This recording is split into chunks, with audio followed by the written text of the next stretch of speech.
Assalamualaikum warahmatullahi wabarakatuh. Salam sejahtera kita Waalaikumsalam. semua. Om Swastiastu Namo Buddhaya. Salam kebajikan. Bapak dan Ibu sekalian, senang sekali pagi ini kita bisa bertemu di diskusi online, diskusi daring yang diadakan berkat kerjasama dari NU Circle dan Vox Populi Institute Indonesia. Hari ini kita akan kedatangan narasumber yang luar biasa hebat. Ada Pak Iwan Syahril, Direktur Jenderal Guru dan Tenaga Pendidikan Kemendikbud. Beliau sudah hadir di ruangan. Selamat pagi Pak Iwan Syahril. Senang sekali bisa berbincang-bincang dengan Bapak hari ini. Kemudian ada Pak Adrianus Asia Sidot, anggota Komisi 10 DPR RI, fraksi Golongan Karya. Selamat pagi Pak Adrianus. Pagi. Ya, nanti menyusul ada Pak Darmaning Tias, ada Pak Ahmad Rizali dari NU Circle, dan juga ada Pak Wikan, Direktur Jenderal Vokasi Kementerian Pendidikan Kebudayaan. Nah, hari ini secara khusus kita mau mendiskusikan tentang potensi Saker Kemendikbud yang bisa di BLU-kan menjadi Badan Layanan Umum. Karena kita tahu dengan adanya pandemi COVID-19 ini, keuangan negara itu sangat dipres ya Pak Iwan ya, Pak Adrianus ya, banyak pemotongan anggaran kan gitu. Di sisi lain kita tetap butuh program pembangunan SDM kan harus tetap menjadi yang utama gitu.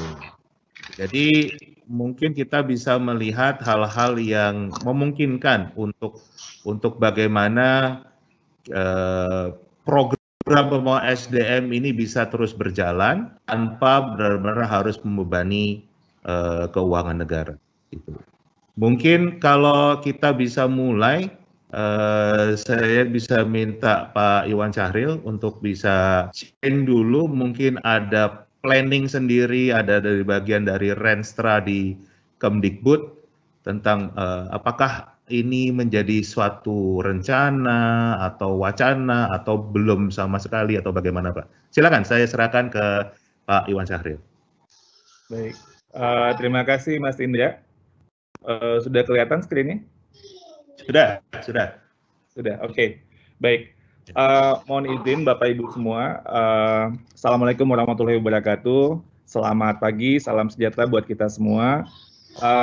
Saya akan memulai dengan big picture-nya dulu. Jadi biar kerangka ketika kita membicarakan tentang Saker ini jadi lebih clear, kemudian juga lebih melihat bagaimana keseluruhannya. Jadi ini tidak satu komponen yang dipikir terpisah, tapi merupakan bagian dari cara kita untuk melihat strategi transformasi pendidikan gitu ya. Baik, pertama-tama kita ingin memahami bahwa apapun yang kita kerjakan di pendidikan itu merupakan bagian dari bagaimana kita menjemput atau meraih mimpi kita di masa mendatang. Jadi pendidikan ini merupakan fondasi dari peradaban bangsa yang kita cita-citakan di masa mendatang. Jadi kalau istilah Ki Hajar adalah pendidikan adalah tempat persemaian benih-benih kebudayaan. Dan ini tantangan yang sering kita dengar dari berbagai macam diskusi dan sebelum COVID, ini sudah sangat aktif dan saya tahu Mas Indra sendiri ini juga sangat up to date dengan konteks teknologi dan tantangan teknologi informasi dan komunikasi yang merupakan sebuah realitas yang akan kita hadapi dan akselerasinya akan jauh semakin cepat.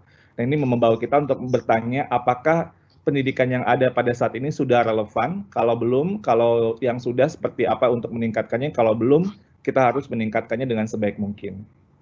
Lalu dalam konteks Indonesia, kita memiliki sebuah cita-cita, sebuah mimpi bahwa tahun 2045, 100 tahun Indonesia merdeka, kita akan menjadi negara maju. Jadi ini merupakan konteks di mana kemudian ketika Presiden Jokowi mengatakan bahwa kita akan memprioritaskan pembangunan kita kepada SDM, pembangunan sumber daya manusia, ini adalah sesuai dengan filosofi Ki Hajar tadi, bahwa untuk meraih mimpi tadi, fondasinya itu ada di pendidikan. Jadi yang kita kerjakan di pendidikan, semua pemangku kepentingan adalah untuk meletakkan fondasi, membentuk peradaban bangsa yang kita cita-citakan. Jadi ini sangat penting dan mungkin paling penting dari semua sektor yang ada dalam pembangunan nasional pada saat ini. Nah, dalam konteks untuk melakukan ini, kita perlu fokus kepada outcome-nya. Presiden Jokowi sudah mengatakan bahwa kita selama ini mungkin lebih fokus kepada pelaksanaan program dan budget terserap, tapi tidak begitu melihat bagaimana itu menjadi outcome yang diinginkan. Dalam konteks pendidikan, Mas Menteri Nadiem Makarim ini menekankan bahwa outcome yang kita inginkan itu fokusnya adalah murid. Ini adalah hal yang paling utama. Jadi apapun yang kita kerjakan, mau itu dalam bentuk sains, dalam bentuk guru dan sebagainya, yang kita lihat itu adalah bagaimana yang kita lakukan itu bisa meningkatkan kualitas murid kita. Dan kemudian Presiden melihat bahwa kita perlu menjadikan inovasi sebagai budaya. Jadi tidak cukup bekerja keras, bekerja cepat, bekerja produktif, yang berfokus kepada outcome, tapi harus melahirkan inovasi-inovasi karena cara-cara lama, kebiasaan lama sudah tidak produktif, itu perlu ditinggalkan dan kita perlu mencoba eksperimentasi dengan berbagai ide-ide baru, hal-hal baru yang bisa jadi peningkatan kita bukan saja peningkatan linear tapi eksponensial. Jadi sangat cepat karena akselerasi yang kita butuhkan itu luar biasa tantangannya. Dan ini yang sudah diluncurkan oleh Mas Menteri Merdeka Belajar. Merdeka Belajar ini seperti halnya dalam konteks merdeka yang bukan merdeka asal-asalan ya. Jadi seringkali kadang-kadang dikritik mau semau gue. Indonesia menjadi negara merdeka bukan kemudian menjadi negara yang semau gue. Ada tujuan yang jelas, ada yang landasan yang jelas. Dan tujuan kita di pendidikan dalam konteks Merdeka Belajar adalah kembali lagi kepada murid. Hasil belajar murid yang baik, layanan kepada murid yang semakin baik. Dan ini yang kemudian yang sudah diluncurkan. Jadi misalnya kalau kita lihat kebijakan RPP yang sering RPP satu halaman misalnya, esensinya sebenarnya bukan satu halaman atau apa, tapi kemudian ketika RPP itu bisa lebih sederhana dan lebih esensi, guru kemudian lebih banyak waktunya bukan untuk mengerjakan hal-hal beban administratif yang mungkin kalau dilihat semua penting, tapi yang paling penting itu adalah kembali lagi kepada murid. Dengan berkurangnya beban administratif guru, kemudian di RPP yang sederhana tadi itu, kemudian guru bisa meluangkan waktu yang lebih banyak untuk kemudian melayani murid, membantu murid mencapai kualitas yang baik. Jadi esensinya kembali lagi, bukan RPP-nya yang sebenarnya jadi tujuannya. RPP yang disederhanakan itu adalah alat untuk bagaimana kita mencapai hal yang kita inginkan, yaitu murid yang lebih baik belajarnya. Jadi ini sebenarnya esensi dari Merdeka Belajar. Nah, di sini yang dalam program-program yang kita rencanakan, program prioritas yang ada di Direktorat Jenderal Guru dan Tenaga Kependidikan, ini merupakan fokus utama kita dalam melihat bagaimana kita bekerja, itu ujung-ujungnya kepada murid. Itu yang sangat penting. Dan di mana murid itu belajar ya ada di sekolah. Karena itu sekolah kita akan kembangkan seperti halnya sesuai dengan amanat Undang-Undang Sisdiknas. Sekolah adalah unit inovasi yang paling utama. Dan di sini kita lihat pentingnya kepala sekolah yang bukan saja baik secara bisa memahami berorientasi kepada murid, tapi bisa menjadi teladan bagi guru-guru yang lain, bisa menjadi coach, bisa jadi mentor buat guru-guru yang lain. Sehingga ke depannya nanti, dalam ekosistem sekolah, pelatihan atau pengembangan keprofesian guru ini bisa terjadi dengan lebih aktif, dan ini akan jauh lebih relevan. Kenapa? Karena kalau ini terjadi di sekolah, kemudian diskusi-diskusi dari pelatihan atau pengembangan keprofesian akan menjadi sesuai dengan apa yang terjadi masalah-masalah yang ada di sekolah, sehingga hal ini akan jauh lebih relevan kepada masalah pembelajarannya murid. Lalu kemudian guru yang bisa mengajarkan murid sesuai dengan tingkat perkembangan anak, sesuai dengan kebutuhan belajarnya anak.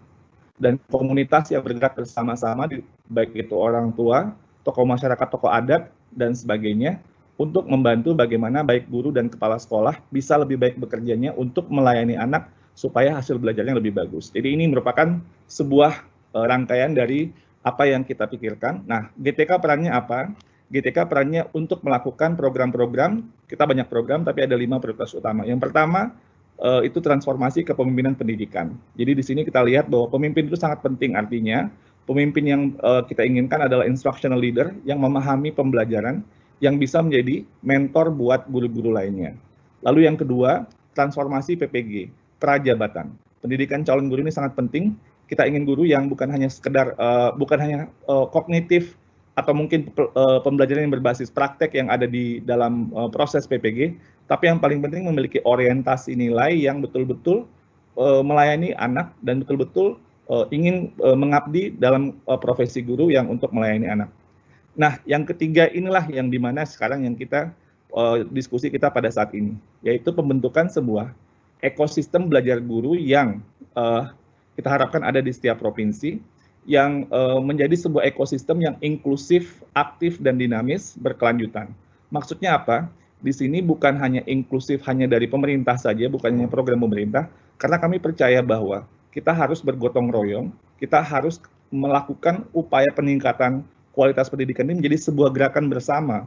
Pemerintah tidak akan pernah bisa menyelesaikan semua masalah yang ada di Indonesia secara sendiri. Harus bergotong royong, kita bersama-sama sesuai dengan filosofi kita, bangsa Indonesia, dan Indonesia yang sangat kompleks, sangat beragam, tantangannya tidak mungkin bisa diselesaikan oleh program-program pemerintah saja. Jadi ini perlu kolaborasi dengan semua pemangku kepentingan. Lalu yang keempat, sesuai dengan semangat kolaborasi tadi, gotong royong, komunitas bergotong royong bersama-sama untuk mencapai tujuan yang sama. Jadi bukan tujuan kepentingan golongan atau kepentingan kelompok, tapi kepentingan kita semua bagaimana anak-anak kita bisa lebih baik belajarnya dan semakin baik belajarnya. Dan yang terakhir, regulasi dan tata kelola dengan pemerintah daerah, karena ini juga sangat penting dalam konteks desentralisasi. Apapun yang kita lakukan di pusat tidak akan bisa sukses kalau kita tidak bisa melakukan koordinasi, komunikasi, kolaborasi dengan baik dengan 514 kabupaten kota dan 34 provinsi di seluruh Indonesia. Dan ini yang sekarang yang kita akan diskusikan. Jadi ketika saya nanti berbicara tentang ekosistem ini merupakan sebuah rangkaian dari sebuah apa yang kita ingin lakukan di Direktorat Jenderal Guru dan Tenaga Pendidikan. Jadi kembali lagi ujungnya yang kita lihatnya adalah bagaimana ekosistem sekolah bisa menjadi berdaya, guru, kepala sekolah, juga pengawas sekolah, dan kemudian yang akhirnya membawa dampak kepada murid yang semakin baik ini. Nah, ini gambaran unit UPT yang ada, yang mungkin nanti Mas Indra dan Pak Dianus dan Pak Nanang dan Pak Tias juga nanti akan mungkin ke diskusi. Sekarang ini UPT yang tadinya Ditjen GTK kelola, yang ada 14 itu, 7 yang UPT vokasi itu sudah dialihkan ke Ditjen vokasi. Karena memang lebih baik pengembangannya di situ, yang memiliki keahlian dan memiliki arahan yang lebih jelas untuk ini, yang betul-betul tahu itu adalah vokasi. Jadi ini nanti teman dari vokasi, apakah Pak Wikan atau yang mewakili, mungkin nanti akan bisa menerangkan lebih lanjut. Yang kami, itu yang hijau-hijau ya, by the way, itu yang hijau-hijau. Ada P4TK bidang listrik dan bangunan di Medan, bisnis pariwisata di Sawangan, ada pertanian di Cianjur, seni budaya Yogyakarta, mesin industri di Cimahi, ada otomotif elektronika di Malang, kelautan, perikanan, teknologi informasi, itu ada di Goa, dan itu yang vokasi. Nah, yang sekarang yang kita kelola di GTK itu adalah P4TK Bahasa, P4TK Pendidikan Jasmani dan Bimbingan Konseling di Parung, P4TK IPA di Bandung, P4TK TK PLB di Bandung, P4TK Matematika di Sleman, P4TK PKN IPS di Kota Batu, dan LPKPS buat kepala sekolah dan pengawas sekolah di Solo, Surakarta. Jadi ini kapasitas dan sebarannya yang ada di Indonesia. Nah, kalau kita lihat ini salah satu yang terpikir oleh kita dari awal adalah pusat pelatihan atau pengembangan guru yang sangat inovasi ini. Kita ingin pertama tentu jadikan lebih inklusif, tapi kemudian kita ingin ini hadir di daerah-daerah juga, kalau bisa di setiap provinsi. Kenapa? Karena permasalahan yang dihadapi oleh para guru itu berbeda-beda. Apa yang relevan yang ada di Maluku berbeda dengan apa yang relevan di Bengkulu. Apa yang relevan ada di Medan berbeda dengan apa yang relevan di Makassar. Jayapura, apa yang relevan berbeda dengan di Jakarta atau Samarinda dan lain sebagainya. Artinya kebutuhan belajar guru itu ditentukan tentunya dengan tantangan belajar anak yang ada di situ, kembali lagi kepada murid sebagai yang paling penting, dan juga kemudian kebutuhan belajarnya guru, karena guru juga memiliki tingkat perkembangan kompetensi yang berbeda-beda. ada continuum, ada developmental progression dari masing-masing guru, dan tergantung pada konteks mapelnya. Jadi tidak bisa HOTS itu bagus, tapi semuanya dididik tentang HOTS mungkin belum tentu relevan dengan kebutuhan belajar, dengan tantangan realitas yang dihadapi oleh guru-guru yang di lapangan. Jadi ini yang kembali lagi harus dimulai dari murid dan harus kembali lagi kepada murid. Jadi cara bekerja kita orientasinya nanti akan sedikit berubah, bahwa tidak hanya sekedar menyusun program, tapi melihat pada konteks yang dihadapi oleh para guru, kebutuhan belajarnya murid, tantangannya seperti apa, itulah yang nanti akan menjadi dasar fondasi untuk pelatihan guru. Dan ketika melakukan evaluasi, kembali lagi tidak cukup misalnya guru diberikan pelatihan computational thinking. Ya, kalau computational thinking, lalu pertanyaannya adalah permasalahan belajar apa yang dihadapi para guru pada waktu itu yang menjadi urgent dan yang penting sekali untuk bisa kemudian dengan sesudah ikut pelatihan tidak hanya sekedar mendapat sertifikat dan angka kredit, tapi kemudian permasalahan belajar murid di lapangan pun yang betul-betul relevan itu bisa terjawab dan teratasi, sehingga kualitas belajar murid itu bisa menjadi lebih baik. Nah, begitu kira-kira cara kita nanti untuk melihat bagaimana pelatihan guru atau pengembangan keprofesian ini dilakukan. Jadi kita mulai dari murid dan nanti kita juga kembalikan kepada murid, sehingga mudah-mudahan yang arahan Pak Presiden tadi, bahwa kita tidak hanya fokus kepada program yang baik terlaksana, tapi outcome yang kita inginkan, yaitu yang terjemahkan oleh Mas Menteri sebagai kualitas belajar murid, itu betul-betul bisa meningkat. Jadi permasalahan kita yang selama ini banyak sekali inovasi yang sudah dilakukan, namun hasil belajar murid kita masih belum sesuai dengan harapan. Ini PR yang sudah sangat lama, mudah-mudahan dengan semangat dari arahan dari Pak Presiden, lalu kemudian dari Mas Menteri juga memberikan arahan untuk bagaimana melakukan inovasi-inovasi dan lain sebagainya, dan kita bergerak bersama-sama, kembali lagi tidak bisa sendirian, harus merupakan sebuah gerakan gotong royong bersama yang melihat bukan kepentingan golongan atau kelompok, tapi ini sebagai kepentingan kita bersama. Ini bisa kita lakukan dan mudah-mudahan mendapatkan hasil yang kalau insya Allah bisa lebih bagus daripada yang kita rencanakan. Demikian Mas Indra, terima kasih. Saya lupa satu lagi ya. Satu lagi ini yang tentang BLU, sorry. Tentang BLU, ini mungkin Bapak Ibu semua, ini perbedaan BLU, kalau nanti kita akan bicara tentang BLU, salah satu kelebihan dari BLU ini adalah adanya fleksibilitas dari cara kita bekerja.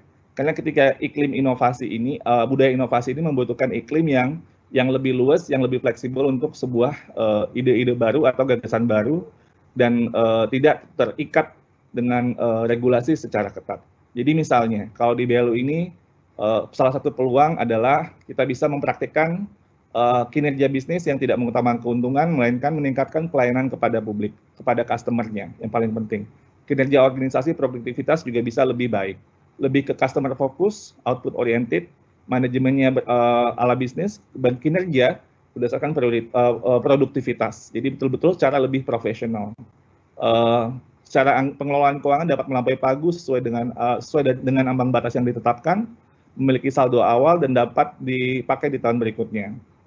Dan yang SDM nih yang juga paling penting, karena SDM kita, karena tadi kita memikirnya lebih inklusif, ini bisa membuka peluang kepada teman-teman yang non-PNS, karena dalam visi kita ingin dalam ekosistem belajarnya guru itu, kita kerja barengan, kepala sekolah, guru-guru, dari penggiat pendidikan, organisasi profesi, akademisi, pemerintah, dan lain sebagainya, sektor swasta.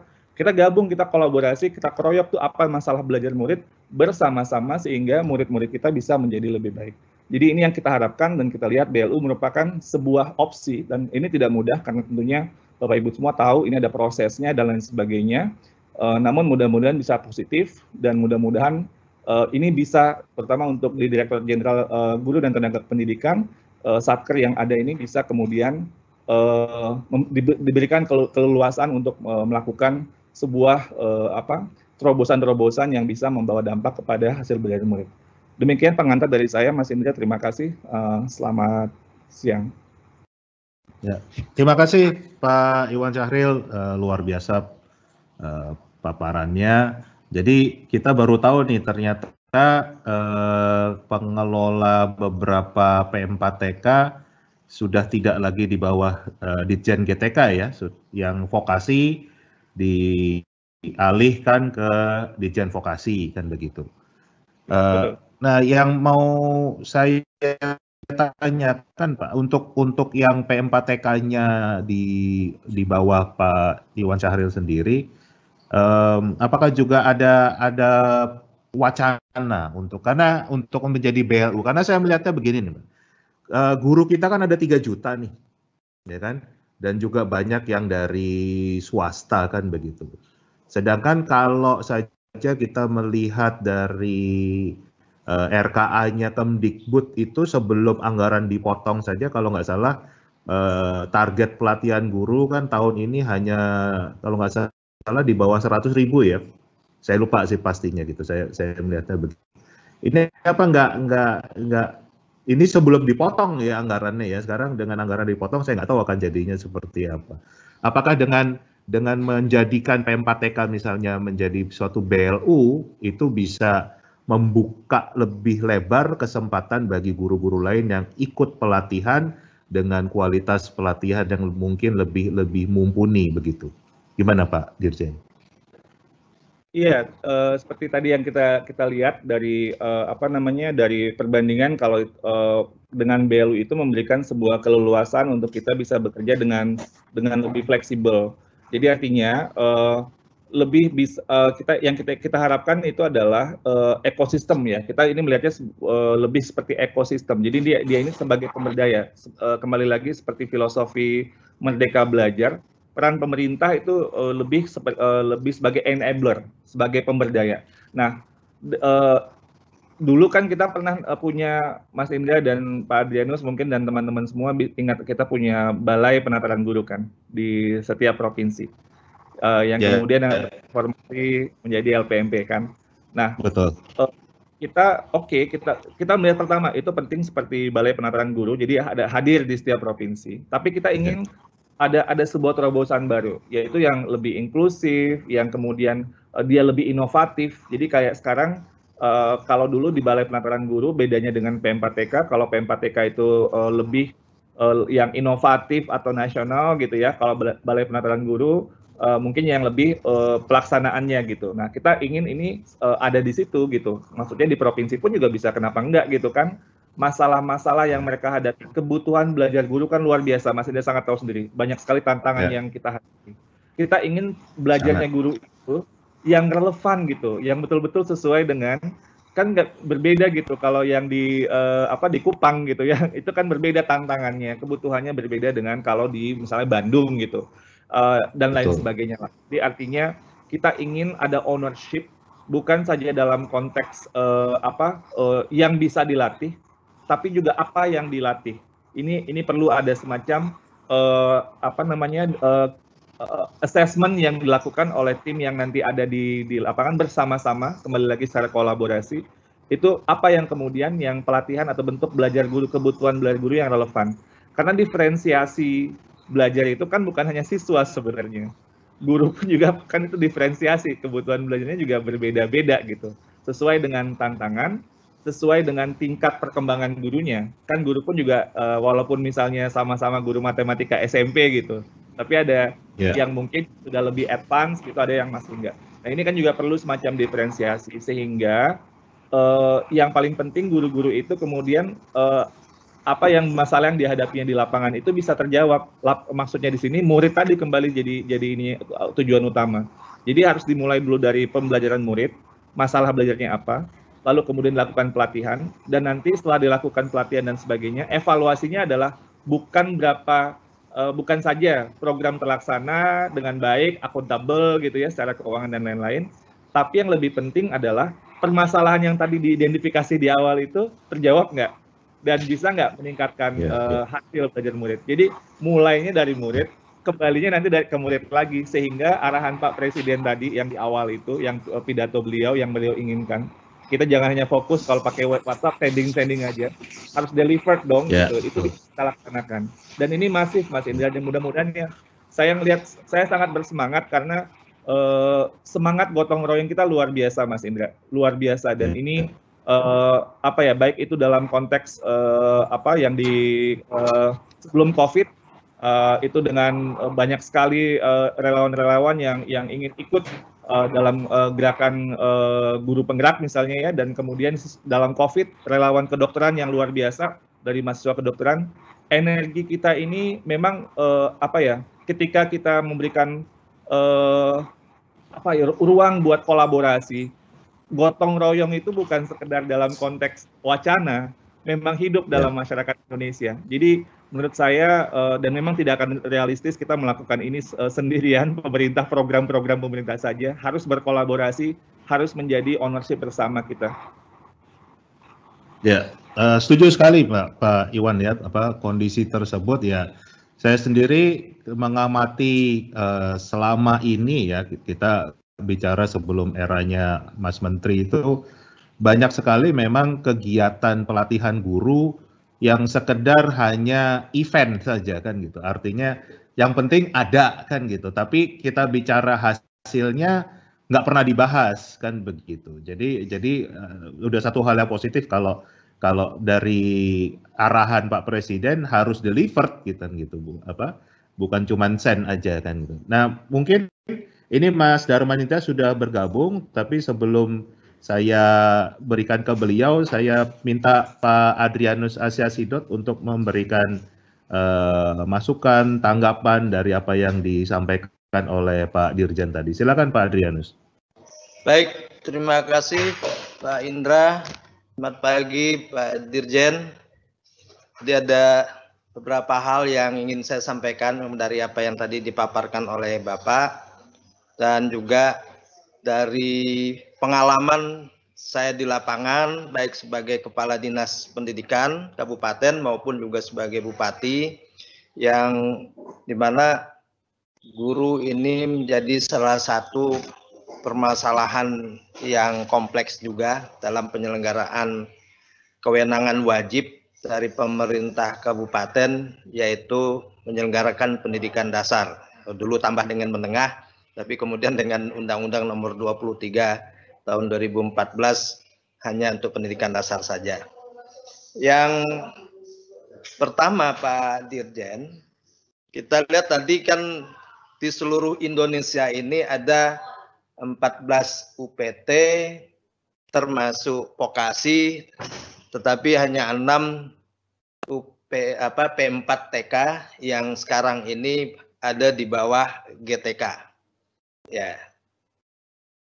6 ini kalau kita lihat, kita bandingkan dengan 34 provinsi di Indonesia, tentu ini juga nanti ada permasalahan sendiri manakala guru-guru kita ingin mengakses pelatihan-pelatihan di terutama yang non-vokasi ya, di 6 P4TK ini. Nah, sementara di lain sisi keterbatasan dana baik dari pemerintah daerah, kabupaten, provinsi, termasuk pemerintah pusat juga, dan kita tahu juga keterbatasan guru-guru dari sisi pendapatan mereka, yang terutama dari daerah-daerah pedalaman ini tentu tidak gampang kalau memang harus mengikuti pelatihan di salah satu dari P4TK yang ada di beberapa provinsi di Indonesia ini. Ya. Nah, oleh karena itu mungkin kalau memang ini akan nanti diarahkan untuk BLU, terutama dalam kaitannya dengan BLU, ya di satu sisi saya melihat bahwa BLU itu sangat banyak membantu, terutama pengalaman saya di kabupaten ketika rumah sakit dan puskesmas contohnya itu di BLU-kan, karena anggaran mereka ini lebih fleksibel. Jadi tidak menunggu anggaran dari APBN atau dari pemerintah daerah untuk melaksanakan satu kegiatan, istilahnya itu sering menunggu anggaran cair. Nah, ini kan sangat kaku ya, tapi kalau memang di beberapa P4TK kita ini diberi status BLU, itu tentu akan sangat mengganggu, akan sangat membantu maksud saya. Tapi di sisi lain yaitu tadi, kalau misalnya sumber pendanaannya itu harus dari para peserta, Nah, ini harus ada insentif lain yang diterima sebagai kompensasi. Nah, misalnya ada tunjangan untuk pendidikan bagi para guru ini. Nah, sehingga mereka ketika harus mengikuti pelatihan-pelatihan dalam rangka peningkatan kualifikasinya atau peningkatan kompetensinya, nah itu mereka tidak kesulitan. Artinya toh nanti dana itu kembali lagi ke negara dalam tanda petik gitu kan, yang digunakan oleh BLU ini. Nah, kemudian yang kedua, di setiap provinsi memang dulu ada Balai Penataran Guru, ada juga mungkin LPMP ya. Mungkin ini juga bisa difungsikan sebagai BLU-nya, walaupun mungkin sekarang ini banyak Balai Penataran Guru atau apa beralih fungsi, tapi saya pikir itu akan sangat membantu bagi guru-guru di daerah yang tidak ada P4TK-nya ini tadi untuk mengikuti pelatihan-pelatihan atau penataran-penataran. Ya. Nah, kemudian yang kedua kalau kita lihat model atau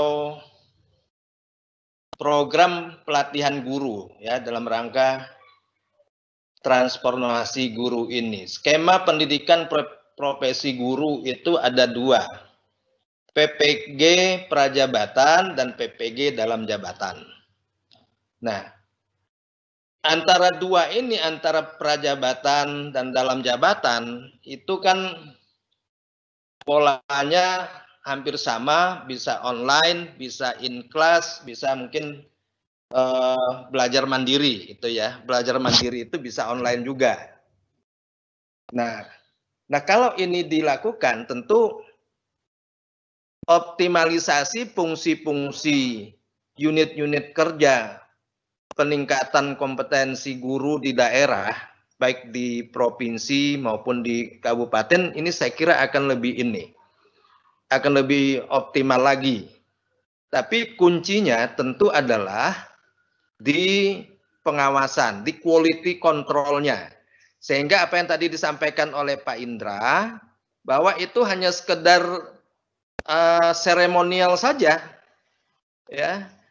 Kadang-kadang ya mohon maaf, perilaku moral mentalitas pegawai PNS kita ini, begitu dibuka acara itu, pelatihan itu, ngomongnya kapan kita pulang ya? Kapan kita pulang? Jadi bukannya berorientasi pada bagaimana mereka bisa mengikuti pelatihan itu dengan baik, tapi baru selesai dibuka, ini bisa dipersingkat enggak waktunya, segala macam. Nah, jadi betul apa yang disampaikan oleh Pak Indra tadi, pelatihan-pelatihan itu hanya bersifat seremonial saja.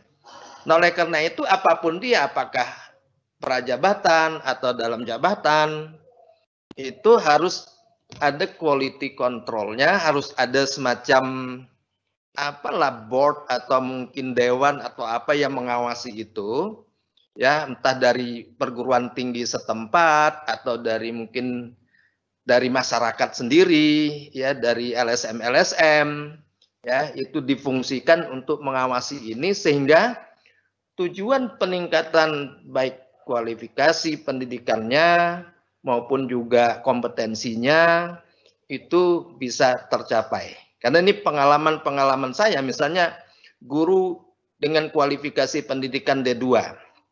Lalu ada kelas jauh, entah dihandle oleh universitas terbuka atau mungkin dari salah satu fakultas keguruan ilmu pendidikan di salah satu universitas dengan tatap muka mungkin 1 bulan sekali, selebihnya belajar mandiri.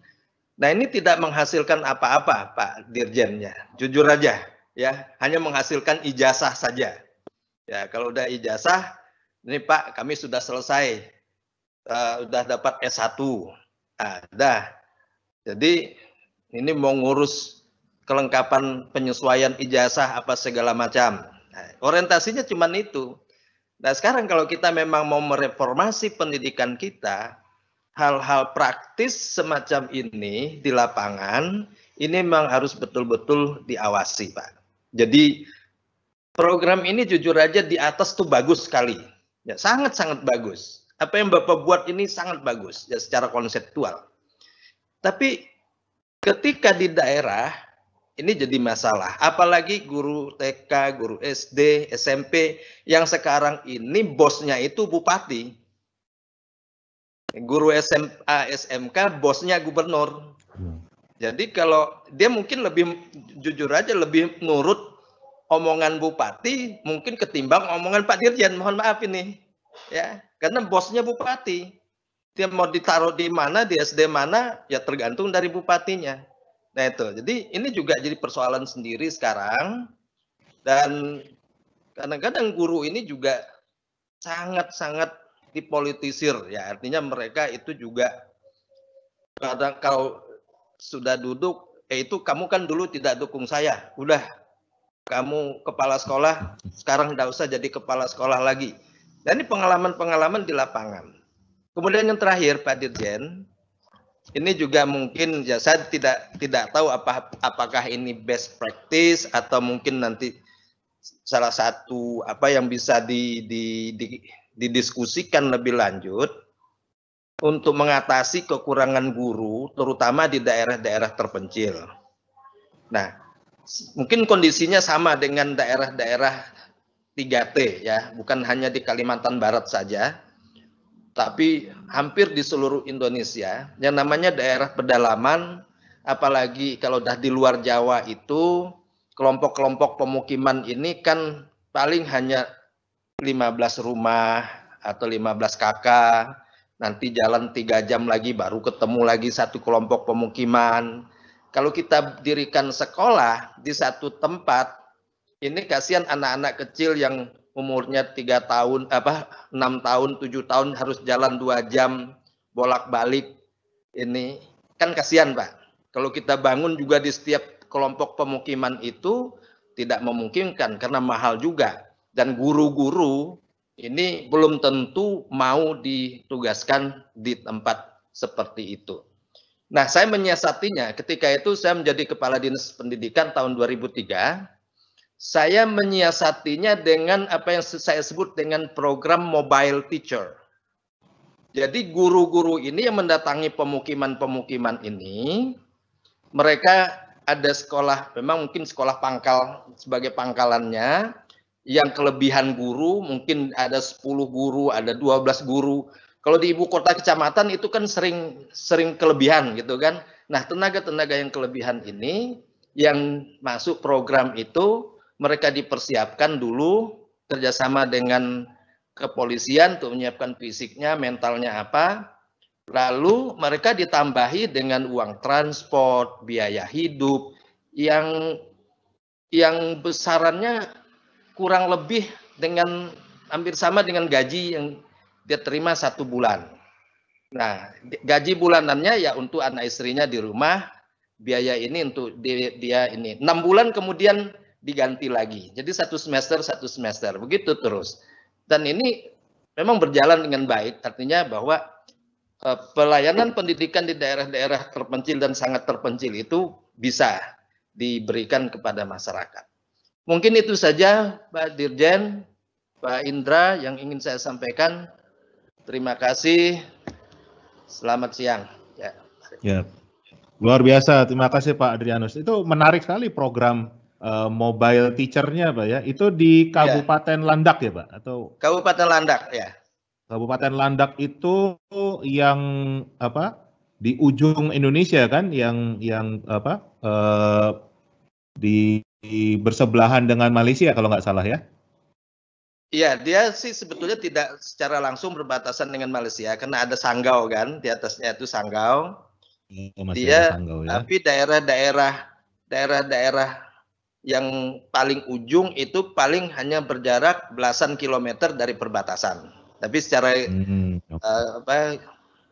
geografis pemerintahan dia tidak langsung ke ini. Tapi kondisinya memang juga tahun-tahun 2003 dan seterusnya itu memang sangat berat. Ya, ya, menarik Pak. Terima kasih sharingnya. Nah ini sudah bergabung dengan kita ada Pak Darmaning Tias dan ada Pak Ahmad Rizali. Jadi saya mau berbelok dulu nih ke Pak Darmaning Tias. Pak Darmaning Tias sudah join? Oke, sudah ya.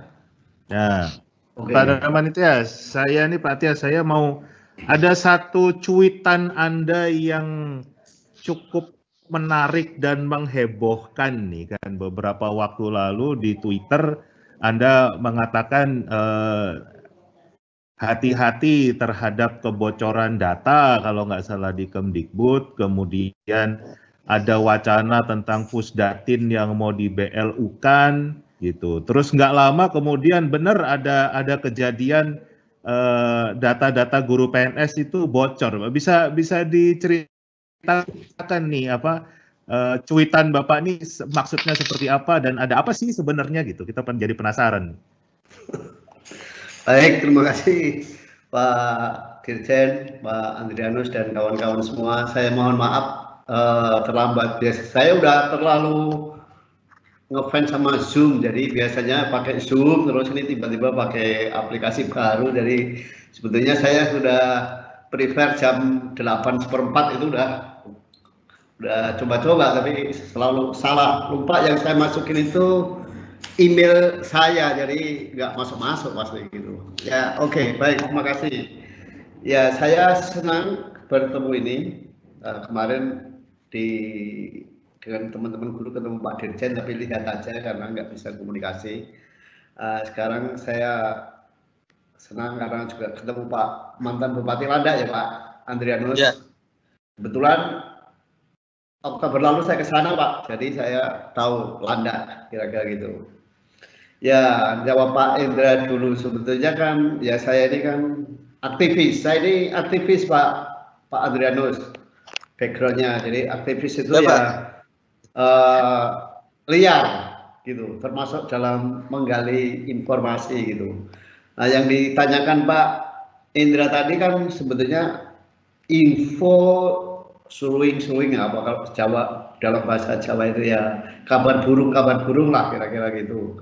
Kok ada mau BLU, tapi yang mau di BLU kan itu Pusdatin, yang di dalamnya kan sebetulnya data-data gitu. Nah, tapi kan ini kan siapa yang mau kita mintai konfirmasi kan pasti kalau kita tanya Pak Iwan kan jawabnya pasti tidak ada gitu. Tanya eselon 1 lagi pasti juga jawabnya tidak ada kan gitulah. Jadi itu saya bertanya, siapa tahu ada yang lebih paham menjelaskan kira-kira. Bahwa kemudian habis tweetan saya itu muncul kebocoran, itu walau alam, saya sama sekali tidak paham bahwa ada keterkaitan sama sekali, enggak, itu kebetulan aja gitu, kira-kira gitu. Nah, jadi itulah sebabnya kita dorong kalau mau BLU kan mungkin malah bukan Pusdatin, tapi mungkin LPMP sama P4TK gitu. Kenapa LPMP dan 4TK? Karena resourcesnya itu cukup banyak. Artinya infrastrukturnya apa? Infrastrukturnya baik fisik maupun non fisik itu sudah cukup lengkap. Dan zaman Pak barusan menteri yang baru lalu Pak Effendi, menteri yang sebelumnya Mas Nadiem siapa? Ini kan Pak kita Muhajir. Sudah Pak Muhajir, sorry, maklum tidak terekam dalam memori saya. Kita sudah pernah bincang-bincang sama Mas Nanang itu, dan Pak Muhajir itu juga sempat mengatakan pengen mengoptimalkan infrastruktur yang ada di P4TK itu supaya tidak idle gitu loh. Contohnya misalnya di Malang itu ada P4TK IPS, PKN dan IPS. Infrastrukturnya bagus. Dalam hal ini misalnya penginapan, view-nya bagus. Sementara Batu juga tempat tujuan wisata, dan seringkali wisatawan itu kesulitan mendapatkan penginapan. Tapi infrastruktur yang lengkap itu di P4TK IPS banyak kosongnya, karena pelatihan itu kan ada jadwalnya. Pasti antara bulan Januari sampai Maret itu penginapan itu kosong. Nah, kenapa nggak dikomersialkan? Nah, untuk mengkomersialkan itu kan tentu bentuk badannya mungkin yang lebih tepat adalah BLU. Lalu kalau kita ke Cianjur, P4TK Pertanian, lahannya begitu luas, bisa dipakai untuk lahan pertanian, peternakan dan sebagainya. Mungkin Pak Iwan perlu mengagendakan ini ke Cianjur. Dan dulu itu sudah pernah dilakukan mentraining dengan kerjasama dengan Kementerian Pertanian untuk diklat dan sebagainya. Tetapi pemanfaatan dengan pihak luar ini terhenti ketika ada Permendiknas waktu itu yang kanalisasi peran P4TK itu hanya untuk diklat guru gitu. Nah, padahal kan kalau bayangan saya P4TK Cianjur itu kalau dimanfaatkan untuk pengembangan pertanian, barangkali itu juga bisa paling tidak mengurangi lah ketergantungan kita terhadap impor daging, telur dan sebagainya. Resources-nya cukup banyak, infrastrukturnya lengkap. Demikian juga Malang, P4TK otomotif. Kalau nggak salah, mungkin Mas Nanang nanti lebih paham itu. Itu dulu udah kerjasama dengan Angkatan Laut gitu. Tapi karena ada Permendiknas yang mengkanalisasi P4TK itu hanya untuk diklat guru, semua kerjasama ini akhirnya terhenti gitu. Nah, inilah sebetulnya dorongan kita untuk membuat P4TK itu menjadi BLU. Di Jogja ada seni dan pariwisata. Saya sudah memanfaatkan produknya itu berupa tas kulit, bagus sekali. Kalau orang yang nggak tahu itu impor. Tapi juga terhenti peranannya karena apa? Kembali lagi dikanalisasi sebagai diklat guru. Nah, kita pengen supaya itu bisa menjadi sumber kapital gitu loh. Nah, kalau ini yang di BL-kan, saya setuju sekali Pak Iwan dan kita support. Nah, detailnya nanti Mas Nanang yang bisa menceritakan karena kebetulan 2016 kita melakukan kajian P4TK itu gitulah. Tapi nanti Mas, tapi kira-kira seperti itu mengapa P4TK dan LPMP itu bisa kita dorong untuk menjadi BLU dan sekaligus itu sumber pendapatan pendapatan bukan pajak ya dari masyarakat itu satu lah. Kemudian soal LPMP dan P4TK. LPMP ini kan selama ini perannya kan menjamin mutu, tapi seperti apa penjaminannya kan kita juga belum tahu. P4TK itu hanya mengakomodasi pelajaran dan itu berarti dan kejuruan. Berarti yang difasilitasi hanya SMK sama SMP dan SMA. Nah, yang terlewatkan itu SD-nya. Karena itu nanti Mas Nanang bisa cerita lagi. Kita itu merekomendasikan lebih baik LPMP itu dijadikan sebagai diklatnya untuk guru-guru SD. Karena itu kan ada di semua provinsi. Jadi guru SD itu punya tempat diklat yang bagus itu. Nah, yang P4TK selain tetap bisa di BL-kan, tetap menjalankan peran mapel maupun kejuruan gitu.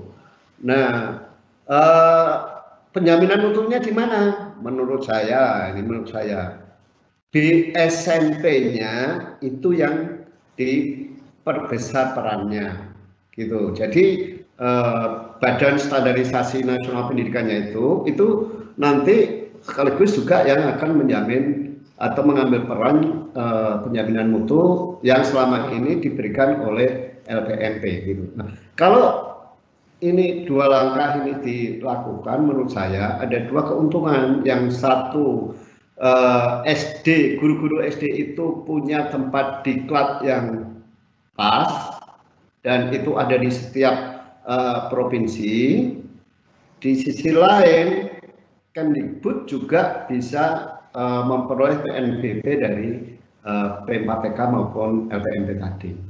Dan itu sebetulnya baik LPMP maupun PMPTK sebetulnya tidak hanya untuk guru negeri saja, tapi mestinya untuk semua guru. Nah, kelemahan sekarang ini adalah yang diundang penataran itu dari tahun ke tahun, yaitu itu saja.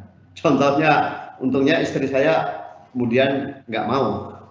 Dari tahun ke tahun itu istri saya untuk bidang IPS, tapi lama-lama dia merasa masuk aku terus gitu kan, akhirnya memilih tidak lah. Tapi kecenderungan yang diundang itu saja itu besar sekali. Saya kira itu Pak Indra komentar saya dan mudah-mudahan bisa diterima. Ya, terima kasih Pak Tias. Sebelum kita mendengar tanggapan dari Pak Dirjen, tadi yang disampaikan Pak Tias ya faktanya memang banyak ya guru spesialis pelatihan ya. Jadi yang diundang terus kan untuk pelatihan kan begitu.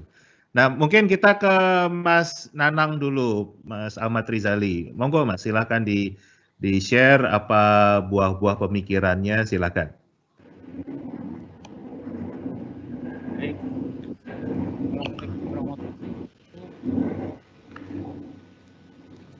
Suaranya mungkin. Assalamualaikum warahmatullahi wabarakatuh.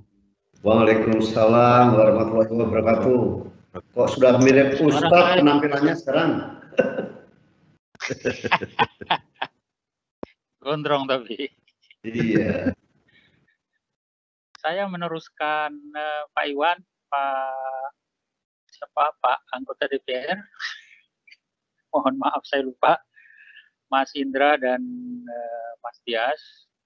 Saya akan meneruskan apa yang disampaikan Mas Tias tadi. Jadi semacam pengingat buat kita bahwa tahun 2015 dan laporannya tahun 2016 saya memimpin satu tim untuk sebuah telaah P4TK dan itu laporannya juga sudah saya sampaikan cukup komplit ke Pak Iwan. Langsung saja itu sasarannya adalah 12 P4TK, 1 LP2KS, 1 LP3TK2PTK. Apa panjang sekali itu. Dengan responden sekitar 1.121 tambah 6 responden utama dengan 17 penelaah dan 225 jam. Itu sebuah telaah yang cukup besar dan didanai oleh Dirjen GTK waktu itu. Kemudian hasilnya secara ringkas adalah kira-kira yang pertama. Kami merekomendasikan bahwa P4TK ini harus direvitalisasi perannya, yaitu harus ada sebuah grand design yang di sana ditempatkan P4TK sesuai peran masa kini. Yang kedua adalah harus ada terobosan-terobosan regulatif. Karena apa? Seperti yang disampaikan oleh Mas Yas tadi, daerah-daerah tertentu, misalnya Malang, Jogja, itu adalah daerah turis, sementara seringkali tempat-tempat menginap itu kosong. Jadi sangat sayang. Atas dasar ini, terobosan regulatif itu salah satunya mungkin bisa di-BLU-kan. Mungkin. Yang ketiga, ini yang kusut juga. Ternyata dari hasil telaah kami, perlu dilakukan harmonisasi nomenklatur tupoksi, yaitu tupoksi P4TK sendiri dan tupoksi WI-nya. Karena ada tabrakan antara peraturan Mendikbud di tupoksi P4TK itu dengan undang-undang. Sedangkan yang di WI itu antara peraturan peraturan yang membawahi WI, saya lupa tuh, dengan permennya, Menpan, dengan permennya. Yang keempat, rekomendasi kami adalah selama ini begitu banyak P4TK dan juga ada unit-unit lain di bawah Kemdikbud, itu semua bekerja sendiri-sendiri. Tidak ada kerjasama, bahkan komunikasi pun tidak.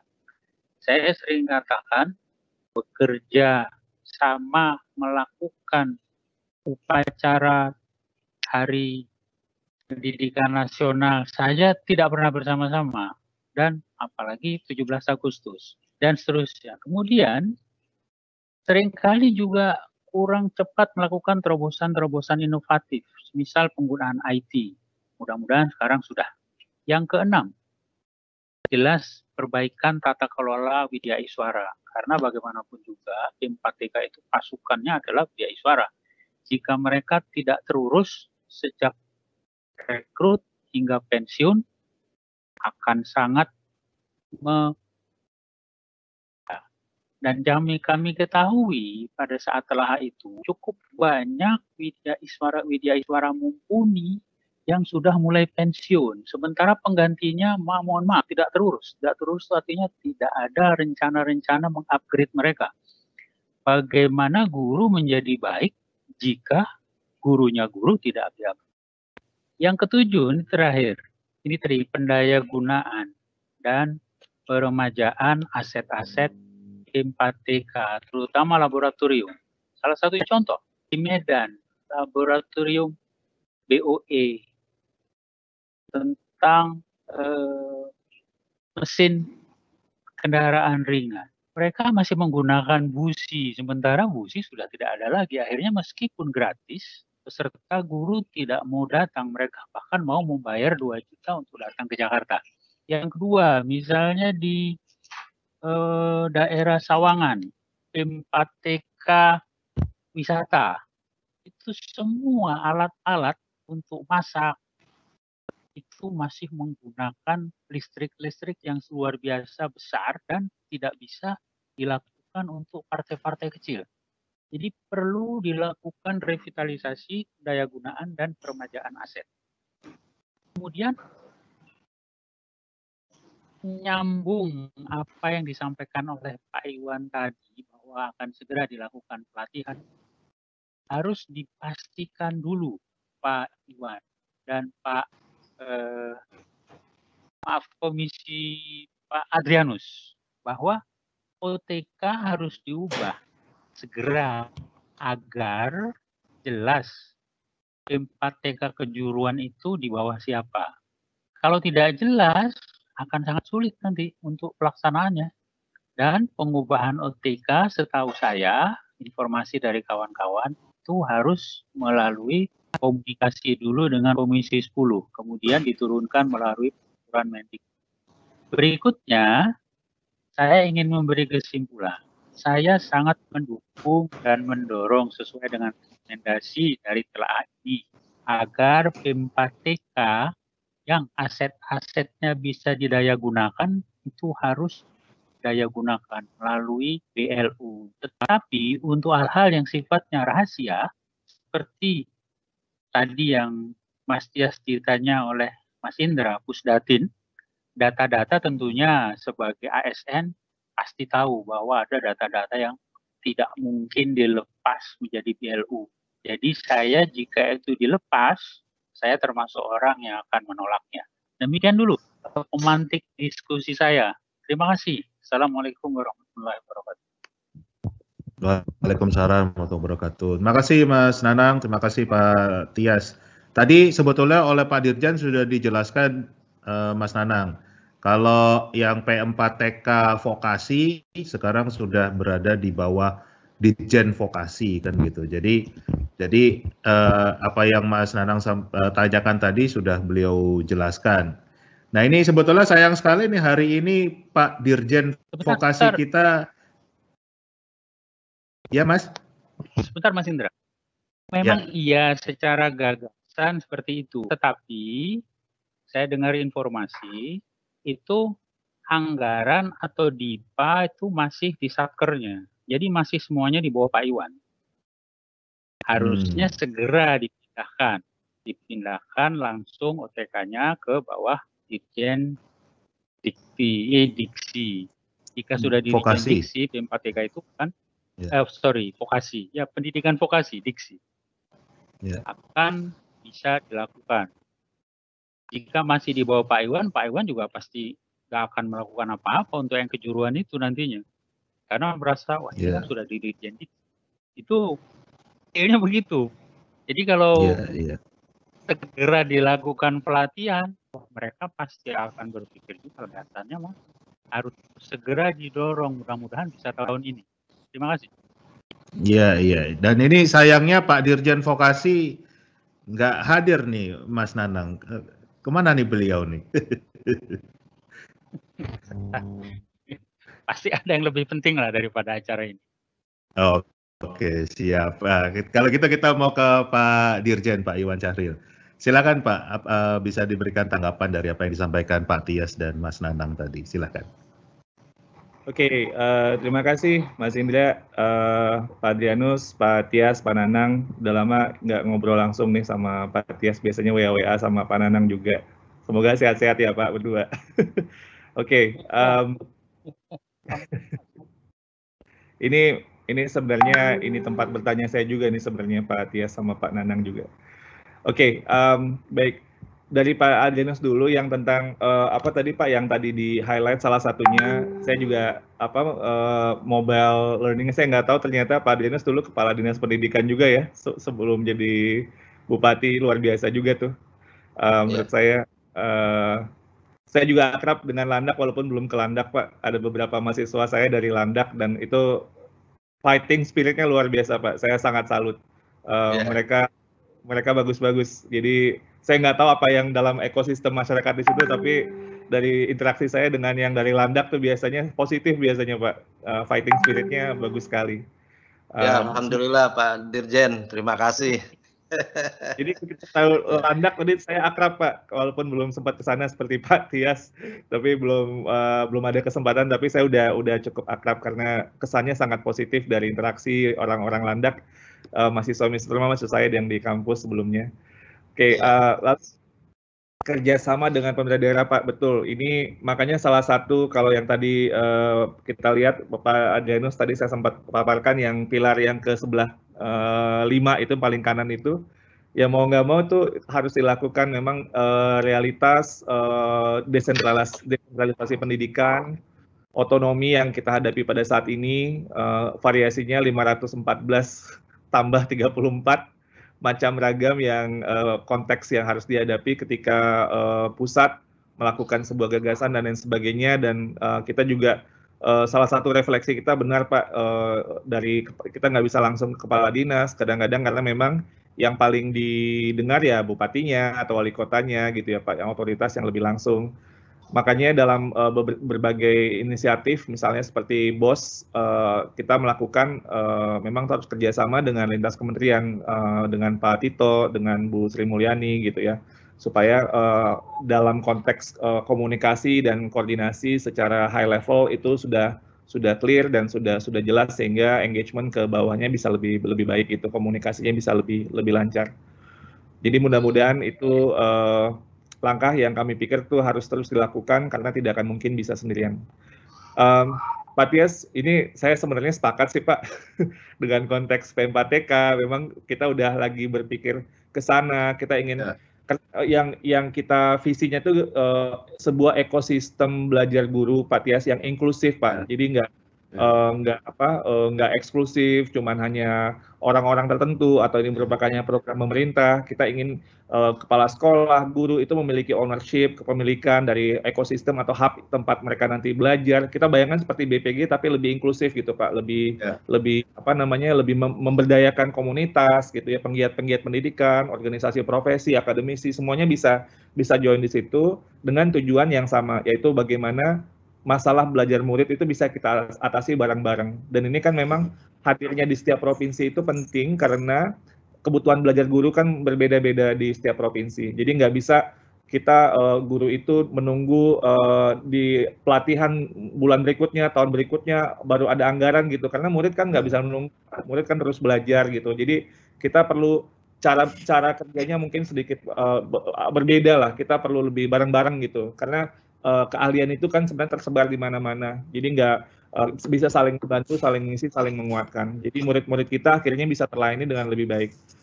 Itu yang kami harapkan, dan memang BLU itu memberikan semacam cara kerja yang bisa memfasilitasi itu tadi. Karena bisa PNS non PNS, lalu dia bisa lebih fleksibel, ownership-nya lebih enak ke pemangku kepentingan, nggak harus terikat dengan aturan regulasi yang mungkin lebih kaku gitu. Jadi itu yang kita lihat sebagai potensi, dan kalau ada di setiap provinsi kan nggak harus ke Jawa juga atau ke Jakarta Pak, karena P4TK kan adanya di Jawa semua Pak kalau yang non vokasi. Jadi itu benar-benar kita ingin visinya ke situ. Jadi mudah-mudahan bisa secara implementasi ini memang masih proses Pak Tias. Dan saya sendiri kan juga masih belum 1 bulan juga Pak Tias dengan Pak Wikan. Jadi kami perlu kolaborasi untuk bagaimana ini bisa mendapatkan hasil yang mudah-mudahan tidak linear, tapi kalau bisa eksponensial seperti yang harapan Pak Presiden dan arahan dari Mas Menteri. Jadi sepakat Pak, dan P4TK Pak Tias, ini juga saya sangat concern, dan dari diskusi awal saya dengan tim itu sudah mulai untuk melemparkan bagaimana ini kita bisa, karena guru-guru SD bisa dibantu lebih baik, karena kan jumlahnya ini hampir 50% itu guru SD, dan kelemahan kita secara ekspertis, secara keahlian juga di guru SD. Jadi ini merupakan PR yang sangat besar, jadi perhatian yang sangat fokus. Ini Pak Nanang selalu mengingatkan saya, itu SD, MI harus menjadi prioritas, kata Pak Nanang. Jadi siap Pak Nanang, kita coba untuk terus bagaimana ini bisa lebih bagus. Kita kolaborasi dengan keahlian-keahlian yang baik sehingga guru-guru kita bisa menjadi lebih baik. Jadi SD ini adalah salah satu perhatian utama saya. Jadi nanti ada tim khusus buat SD yang nanti akan bergerak untuk pengembangan gurunya. Baik dari hulu ke hilir ya Pak, dari prajabatan sampai dalam jabatan. Lalu Pak Nanang, di desain TK ya itu yang kita kan sekarang, bagaimana terbentuk ekosistem belajar tadi itu. Jadi P4TK ini kan lebih inovatif, yang tadi dibilang yang gurunya situ gitu. Kita berpikir kalau bisa ekosistem seperti ini itu untuk semua jenjang, untuk semua mapel itu hadir di setiap provinsi. Jadi kembali lagi nggak harus nunggu guru jalan jauh-jauh ya untuk bisa mendapatkan pelatihan yang baik. Jadi sudah hadir di daerahnya sendiri-sendiri dan bisa terbentuk secara bergerak juga secara lebih aktif gitu ya, nggak tunggu-tungguan. Terobosan regulatif ini saya sangat sepakat. Banyak hal yang jadi kalau di pemerintahan saya juga sadar, ini Pak Nanang juga sering mengatakan pada saya, jadi kadang-kadang kalau ide bagus yang paling logis belum tentu bisa dilaksanakan, regulasinya nggak ada. Regulasinya ada, kalau kapasitasnya nggak ada atau dalam konteks auditingnya nggak masuk, itu juga susah ternyata. Jadi butuh regulasinya, butuh kapasitas secara institusinya, dan butuh juga secara evaluasinya juga nyambung gitu. Jadi ini dalam pemerintahan ini kayaknya satu rangkaian yang harus ada supaya ide yang terbaik yang bisa kita implementasikan. Jadi kadang-kadang kalau nggak ada payung regulasinya, walaupun ide paling logis itu nanti jadi hambatan gitu. Kayak tadi Pak Nanang bilang hasil penelitian tentang P4TK, tusinya nggak sama nih, tusinya yang WI dengan tusinya P4TK gitu. Padahal kalau kita berpikir logis ya harus itu bagian dari pekerjaan dan nyambung, tapi ternyata regulasinya belum align, dan ini memang jadi dalam kita melihat, kalau tadi saya paparkan bagian yang kelima itu ada regulasi ya, pilar kelima dari transformasinya GTK, kita tetap bagaimanapun ide-ide itu harus ada angle regulasi dan angle untuk engagement ke daerah. Jadi itu memang selalu menjadi hal yang kita perhatikan supaya terjadi harmonisasi seperti yang Pak Nanang bilang tadi. Semuanya bekerja sendiri-sendiri. Pak Nanang, ini saya mungkin kita dengan adanya teknologi kita bisa lebih terbantu untuk bisa berkomunikasi untuk lebih sama visi gitu. Artinya komunikasi satu komando, satu visi gitu, bagaimana mengembangkan guru tidak jalan sendiri-sendiri. Ini perlu kita lakukan. Jadi ide-ide tadi yang sudah direncanakan dengan baik itu bisa jalan sesuai dengan arah yang kita inginkan. Karena kalau sendiri-sendiri ini sama saja tidak efektif, tidak produktif. Dan webinar ini jadi sekarang dengan COVID ini kita mau tidak mau terbiasa dengan koordinasi. Saya tuh pada hari ini misalnya ada 5 kegiatan. kalau luar dulu, biasa. Kalau dulu ini 5 kegiatan nggak mungkin sama sekali ya, Mas Indra ya. Jadi nggak mungkin kita pergi paling 2 lah ya, pagi sama sore gitu ya. Ini bisa sampai 5 dan ini dimudahkan dengan teknologi. Artinya peluang untuk bagaimana cara kita bekerja pun juga bisa jauh lebih efisien, lebih efektif. Ya insya Allah kita jadinya sekarang kan jadi tidak begitu cemas dengan teknologi ya. Jadi semakin akrab. Kalau mungkin tadinya Zoom agak takut-takut gitu, kalau sekarang Pak Tias malah udah ngefans sama Zoom, udah biasa. Jadi udah saking seringnya gitu. Jadi ini luar biasa menurut saya yang harus kita manfaatkan. Ini bukan hanya buat kita tapi juga buat guru-guru ya, buat pendidik yang tadinya takut-takut, jadi sekarang juga bisa melihat bahwa belajar bisa kapan saja dan di mana saja. Ya, tata kelola WI ini juga menjadi PR kita, Pak Nanang. Saya juga melihat bagaimana caranya untuk yang muda-muda yang tadinya belum dikembangkan, kita bisa kembangkan sekarang, sehingga yang memang banyak WI kita identifikasi yang akan pensiun, ini bisa ada apa namanya penguatan buat mereka semua. Jadi prinsipnya kita ingin berkembang secara keseluruhan, secara inklusif, dan kita ini akan memberdayakan semua pemangku kepentingan supaya menuju pada tujuan yang sama, yaitu murid yang lebih bagus terlayani dan lebih kualitas belajar lebih baik. Saya kira demikian, Mas Indra. Terima kasih. Ya, terima kasih Pak Dirjen. Ini saya akan beralih ke audiens, ke peserta diskusi kita.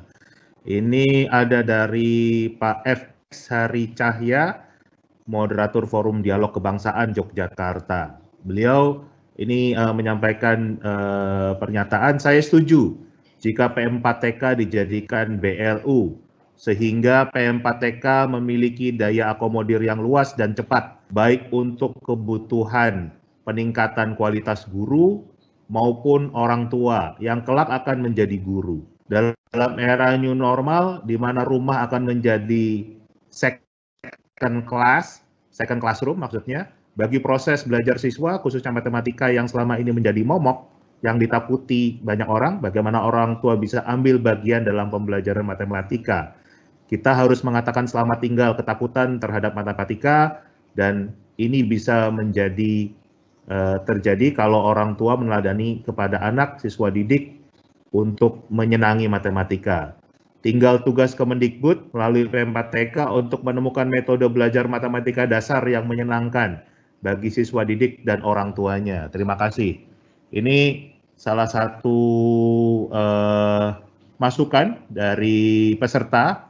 Kemudian yang berikutnya ada dari, ini pertanyaan kepada Pak Dirjen dari Pak Jasman di Jawa Tengah. Beliau mengatakan, Pak Dirjen, sebagian besar guru saat ini kesulitan menyesuaikan paradigma revolusi industri 4.0, ditambah adanya pandemi COVID-19. Banyak guru kebingungan ketika pembelajaran daring. Peranan PM4TK sangat penting untuk peningkatan penyesuaian paradigma guru tersebut. Tetapi jika metode dan strategi pelatihan masih menggunakan pola konvensional, seperti yang disampaikan tadi, misalnya pelatihannya 3 hari, dibukanya jam 7 malam, hari kedua materi, ketiga ditutup jam 10 pagi, tujuan pelatihan tidak efektif dan tidak efisien. Pertanyaannya, sudahkah GTK menyiapkan strategi baru untuk menyikapi kondisi tersebut? Silakan Pak Dirjen. Oke, terima kasih Mas Indra. Kalau yang pertama masukan ya tadi, dan saya juga sangat senang sekali dengan masukan tersebut. Jadi memang filosofi inklusifnya masuk. Dalam konteks pelatihan guru, dan sebagian guru kesulitan dengan Industry Revolution 4.0 dengan COVID. Sebenarnya menurut saya hal yang terpenting pada saat ini, seperti halnya kalau kita baru belajar berenang, belajar main catur, belajar masak gitu ya. Pada saat pertama pasti ada semacam kecemasan, ketakutan, atau nggak langsung tiba-tiba langsung bisa gitu ya. Jadi buat teman-teman guru yang sebelumnya pun juga mungkin sudah mau mencoba untuk lebih up to date dengan teknologi, dengan revolusi industri, tantangan revolusi industri gitu. itu memang konteks itu fitrah belajar kayak gitu kan. Jadi ketika kita belajar, ketika mau naik level, kelas 1, kelas 2, di kelas 2 ya pasti akan lebih sulit gitu, dan akan terus begitu. Jadi tantangan baru itu akan selalu membawa sebuah rasa yang tidak nyaman, takut, dan tidak langsung bisa gitu. Tapi begitu udah bisa, ya nanti ada lagi tantangan berikutnya dan sebagainya. Jadi kayak sekarang nih, kayak saya baru masuk Microsoft Teams, saya nggak tahu nih untuk bisa bikin background kayak Mas Indra. Mas Indra kayak udah langsung tahu kan, langsung backgroundnya udah berubah gitu. Saya tadi buat share screen-nya saya bingung. Saya sama Pak Tia sama Pak Nanang kan, waduh ini download dulu, ini gimana gitu. Dan salah-salah tadi juga, salah passwordnya dan segala macam. Tapi yang namanya belajar kan kayak gitu. Kita oke, ini gimana caranya? Yang penting ada kemauannya, kemauan untuk melakukan. Gagal nggak apa-apa, coba lagi gitu. Nah ini yang dengan COVID ini yang jadi menurun kecemasannya. Jadi menurut saya prestasi situasi COVID untuk teknologi bukan efektivitasnya, karena itu nanti akan jalan nanti, itu bagian selanjutnya. Tapi berani dulu gitu, berani dan mau gitu. Itu modal awal. Kalau kembali ke Ki Hajar nih, Pak Tias pasti hafal ini yang ini Mangun Karsonya kan. Jadi ada teladan, ada Mangun Karso. Bayangkan itu dari komponen cipta rasa, karsa dan raga holistiknya Ki Hajar, yang dikuatkan di semboyan itu tuh karsanya, karsa. Jadi kemauan. Nah ini menurut saya kunci untuk belajar yang paling penting. Kognitif kita mungkin nggak perlu yang paling pinter lah atau yang lainnya, tapi kalau kemauannya itu ada, itu menurut saya itu bisa. Dan ini COVID ini menumbuhkan kemauan menurut saya untuk menggunakan teknologi, sehingga untuk efektivitas nanti kita akan jauh lebih mudah. Katanya dalam beberapa bulan terakhir ini terjadi akselerasi kesiapan untuk menggunakan teknologi di pendidikan itu yang tadinya mau beberapa tahun ke depan. Jadi sekarang udah ada akselerasi. Jadi momentum ini bagus. Nah, apa yang dilakukan oleh GTK sejauh ini? Ya pertama tentunya saya kan masih belum lama ya di GTK, tapi yang dilakukan Kemendikbud secara keseluruhan adalah tentunya ada semacam engagement, dan yang paling penting menurut saya, karena Indonesia konteksnya kan beragam. Jadi kalau dari Jakarta top down bikin panduan sehebat apapun nggak akan bisa untuk menjawab semua permasalahan, itu pasti. Nah, yang kita lakukan ada laman guru berbagi yang pada saat ini. Di situ crowdsourcing kan sifatnya. Pada saat ini udah hampir nyampe 400.000 atau mungkin udah lebih yang mengunjungi, dan ada download hampir 200.000 juga download RPP di situ. Jadi guru-guru di situ berbagi RPP yang digunakan dalam masa pembelajaran COVID. Itu ada perjenjang, ada permapel dan lain sebagainya. Kementerian Agama juga ikutan pakai platform kita gitu. Nah ini yang model seperti ini menurut saya yang akan jauh lebih efektif. Ini bentuk bagaimana kita melihat dalam pada situasi saat ini bentuk kolaborasi yang perlu kita terus berdayakan, sehingga ide-ide itu bisa datang dari mana saja, dan ketika baik itu akan kemudian direspon dengan yang lainnya gitu kan. Di situ kalau crowdsourcing ada download, berarti itu dia appreciate, oke ini bagus, saya mau download, atau dikasih like gitu dan sebagainya. Jadi pengguna lain pun juga tahu gitu bahwa oh ini ternyata yang kayaknya lebih bagus nih, cobalah dan sebagainya. Jadi ide-ide yang lebih relevan itu bisa tumbuh secara lebih organik dan sebagainya. Tentunya tetap ada. Kalau dilihat juga di laman guru berbagi itu, kita kerjasama dengan beberapa penggiat atau teknologi yang melakukan workshop gratis untuk bagaimana menggunakan fitur-fitur teknologi untuk pembelajaran.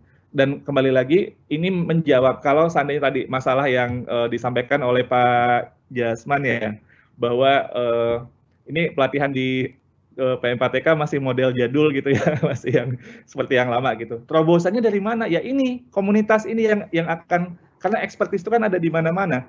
Untuk nunggu teman-teman yang mungkin masih perlu waktu untuk berubah gitu, kita nggak bisa nunggu, kan murid kita kasihan gitu, gimana. Dan ini kalau energi dan expertise ada di mana-mana, inilah yang kita namakan gerakan gotong royong gitu. Jadi misalnya ada Microsoft, ada ininya, ada melakukan webinar, itu ada di situ, laman guru belajar ada informasinya. Jadi mereka numpang, oke, informasi ada di situ dan rekan-rekan guru pun tahu. Lalu ada yang lainnya juga ada seperti itu. Dan ini akan menurut saya cara yang seperti sekarang, belajar kan bisa di mana saja dan kapan saja. Jadi itu sebenarnya nggak seharusnya, mungkin mudah-mudahan dengan semakin banyak engagement, jadi semakin aware bahwa banyak sekali peluang-peluang untuk belajar. Jadi nggak harus sebenarnya nunggu pelatihan. Ya, mungkin kita semua di sini, kalau saya pribadi Kalau nggak tahu sesuatu, saya klik aja di YouTube misalnya, ada nggak ya yang ngasih materi tentang ini. Dan itu bisa saya customize, yang mungkin nggak terlalu panjang gitu ya, mungkin cukup 4 menit atau berapa gitu durasinya, jadi cukup dengan waktunya. Dan itu banyak sekali yang bisa kemudian kita manfaatkan sehingga belajar itu terjadi secara mandiri, independen, dan kemudian bisa langsung relevan. Kalau kadang ikut pelatihan, kadang belum tentu paling menjawab pertanyaan yang kita butuhkan. Jadi kita bergerak di semua arah, Pak Jesman.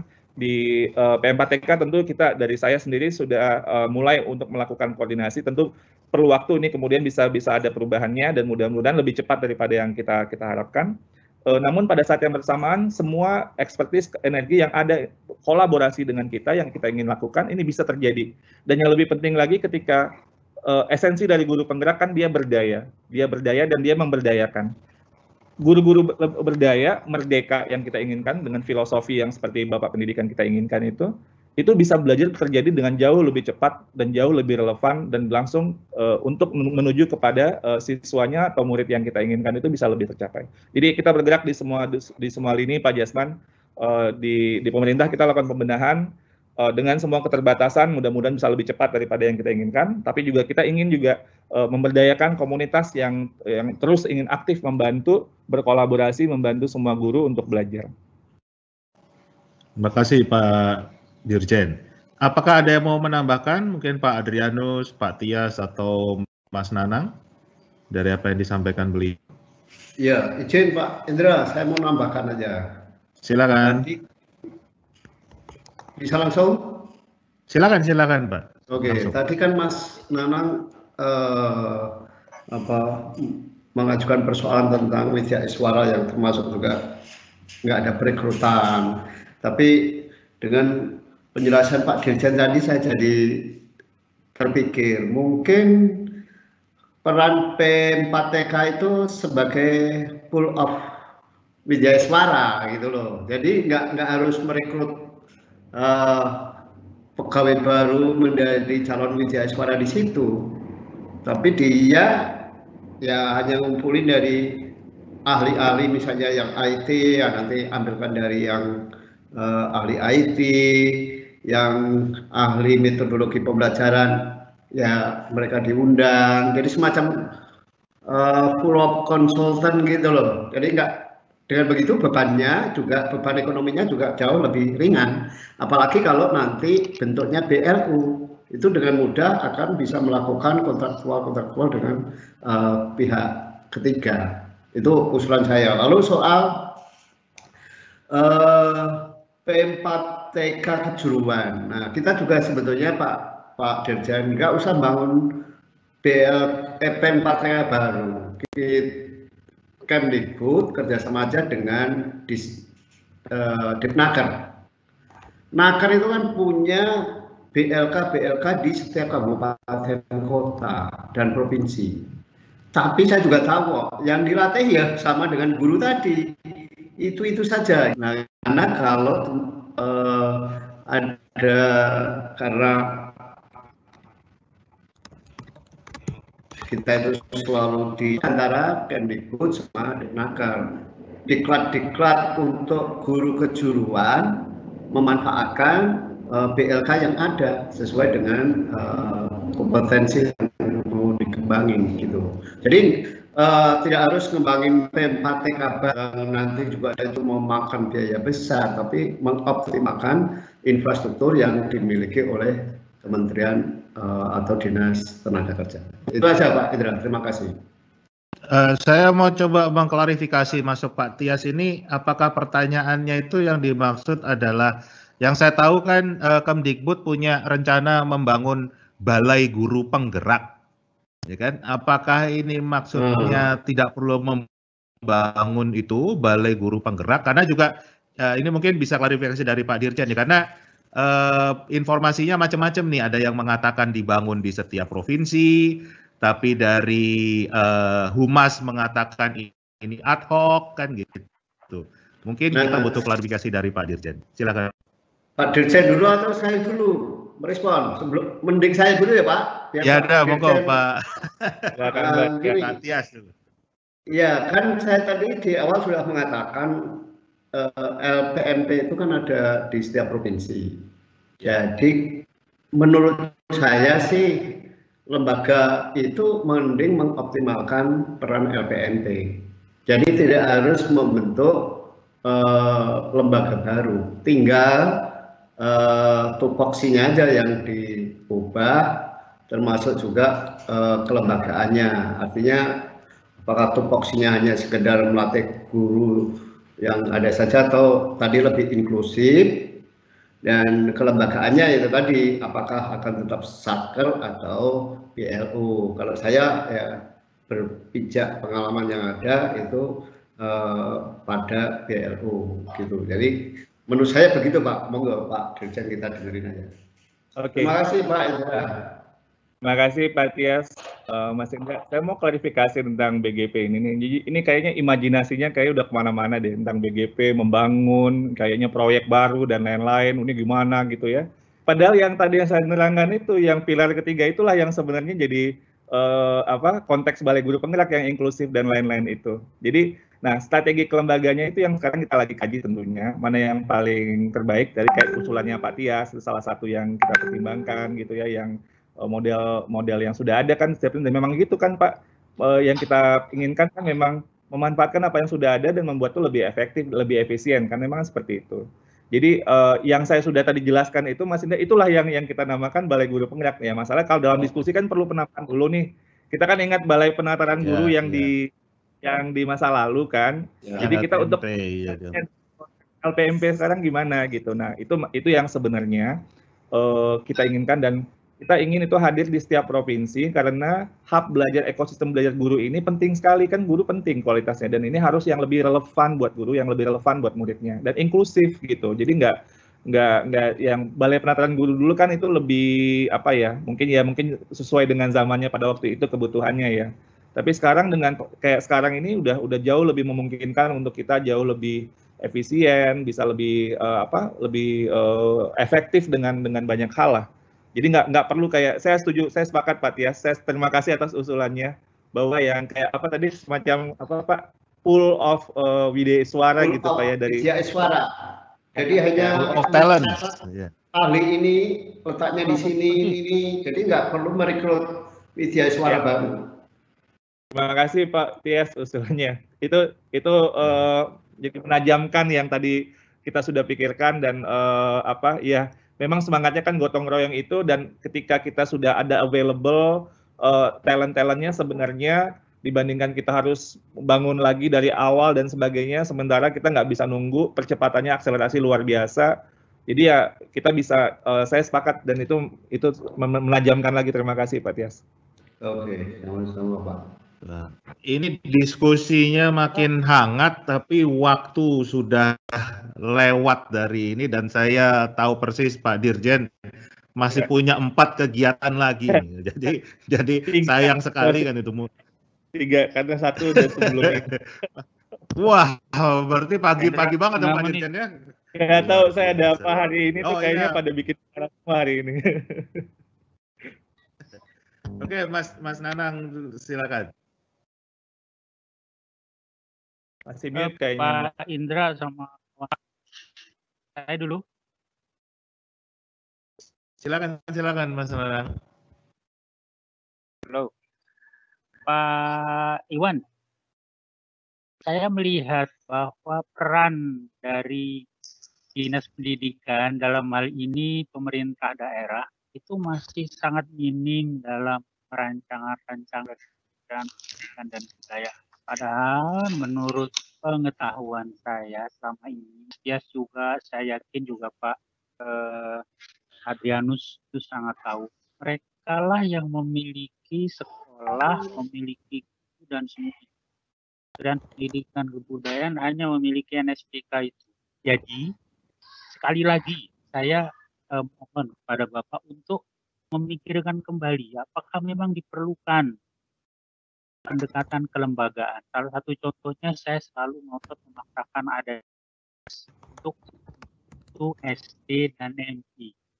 Jika SMK diberi impres dan kemudian maju pesat, kenapa ini juga tidak? Karena akan menjadi sebuah payung ketika Kemdikbud mengajak Kementerian Dalam Negeri, CQ, sampai Dinas Pendidikan,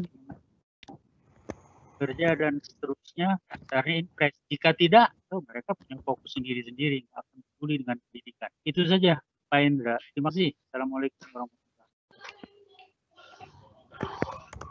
Ya, makasih Pak Nanang. Nah, ini di penghujung saya minta masing-masing narasumber untuk memberikan pernyataan penutupnya, masing-masing 1 menit. Saya minta dari Pak Adrianus Asiasidot dulu. Silakan Pak.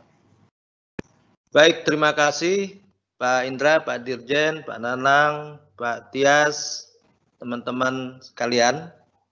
Ini luar biasa. Sebetulnya waktu yang disediakan nggak cukup ini. Harusnya lebih lama lagi ya, karena memang membedah dunia pendidikan khususnya guru ini sangat banyak masalah, sangat kompleks ya.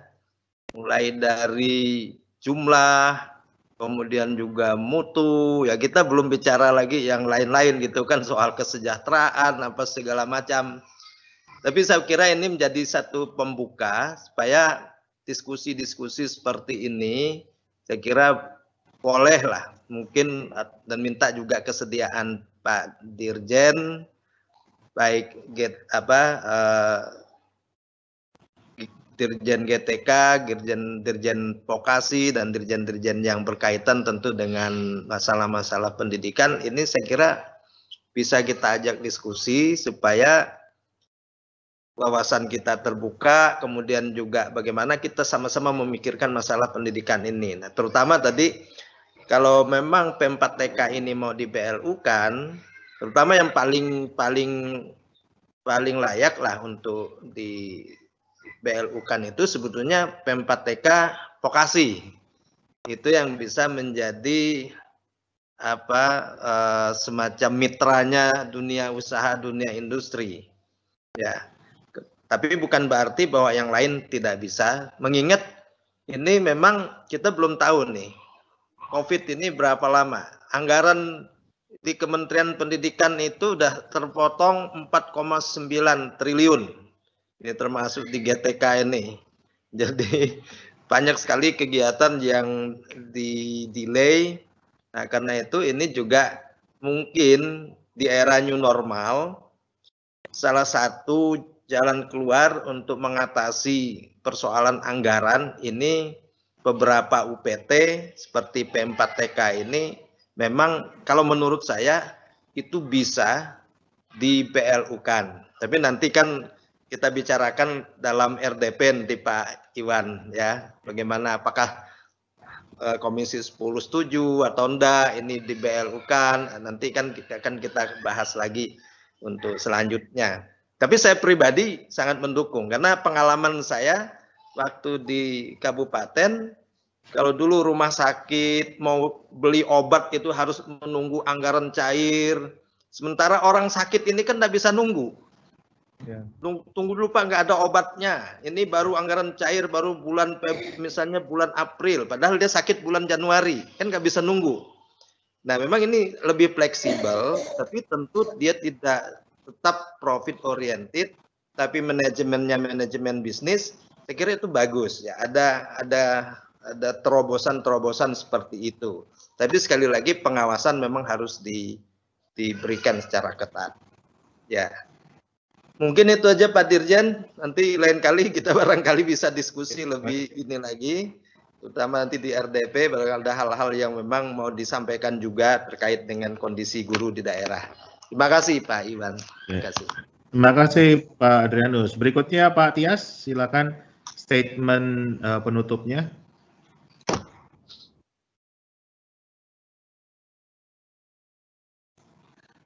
Masih di mute sepertinya.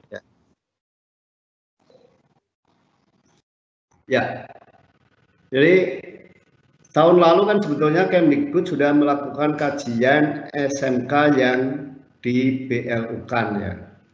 Nah, tapi itu tingkat sekolah. Nah, kalau ini kan tingkat kelembagaan. Tapi dari situ kita bisa tahu sebetulnya potensi-potensi yang dimiliki oleh kelembagaan, dalam hal ini P4TK dan LPMP itu menjadi BLU. Jadi saya kira Kalau kami dengan Mas Nanang itu tingkatnya sudah gergeten gitu loh.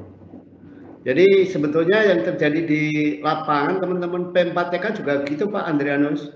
Bulan Januari, Februari itu mereka pasti Januari sampai Maret nggak ada kegiatan karena APBN-nya belum cair. Nah kalau misalkan sudah bisa, kalau BLU mereka kan bisa meng-create kegiatan sejak awal tahun sehingga tidak banyak waktu yang terbuang. Dan kecenderungan sekarang ini kan karena anggaran itu baru dapat kepastian Maret, April, Mei, Juni baru persiapan.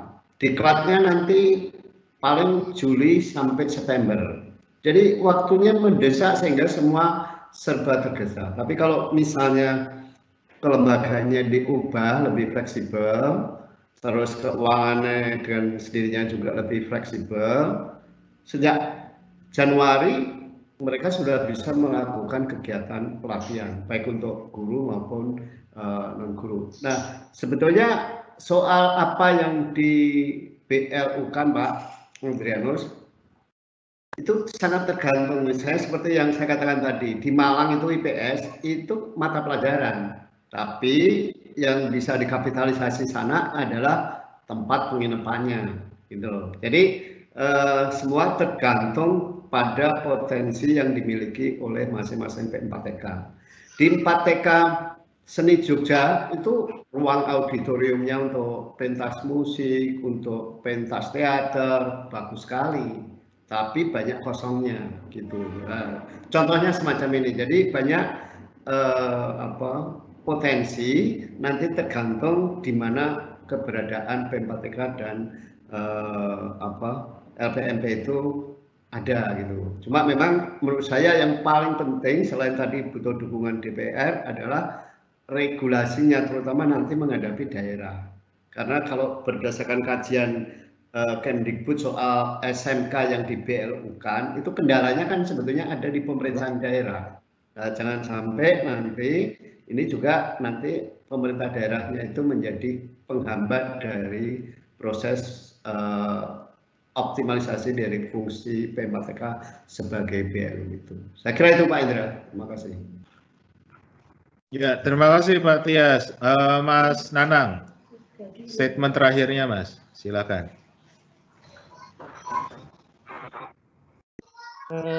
Statement saya adalah bahwa semangat untuk kolaborasi itu luar biasa. Tapi jangan lupa juga internal collaboration-nya.